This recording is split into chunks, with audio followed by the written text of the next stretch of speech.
Okay, so here's where we are now. I've replaced these parts. Just a little more light over here. Capacitor. Capacitor.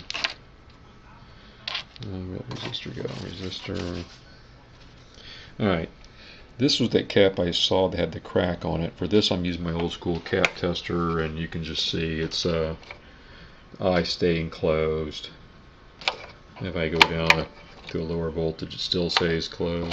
Lower voltage still stays closed. I'm at 150 volts on a 400 volt cap. There, it's starting to open up finally at 150 volts.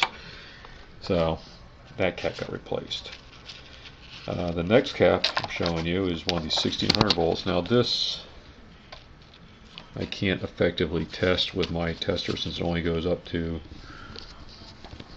pardon me for the shakiness here. I'm trying to do it with one hand while I'm working to. Okay, here we go. Back up to 450. Alright, it opens normally. And it's a test per value here. So this cap, tests okay, but that's only at 400 volts. And it's a 1600 volt cap, so there's nothing I can't really check that. This is the other cap. And this cap was so bad that I'll use just to show you how bad this is. Oh darn, it's like my test lead broke here. Oh well. In the 100 ohm range, okay, I'm going to hook up to this. My test lead just broke when I was making this video. Wonderful. Anyway, see if you can see the meter, and I won't bore you with the details, but this thing tests out at about 3 ohms.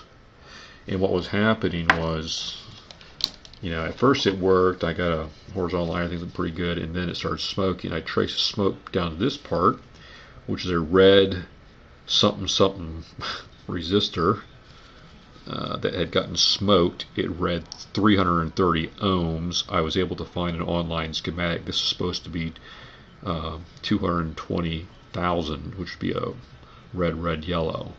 So this thing carbonized. It got so hot, probably because of this shorted cap, that it carbonized, went to 300 ohms. So I replaced this cap, replaced this resistor, I replaced these two caps, even though one of them might have been okay. I replaced this cap. I don't know what its function was, but it had to go.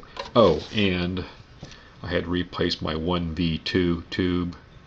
This thing was just DOA because it was just going nuts because of this shorted cap. It was pulling all kinds of current through this thing, and destroyed this tube along with the second tube that I plugged in when I first didn't realize what was going on. I thought maybe this tube was defective initially, so I put another tube in. It did exactly the same thing. That's why I need to stop. And I saw the smoke coming from that resistor.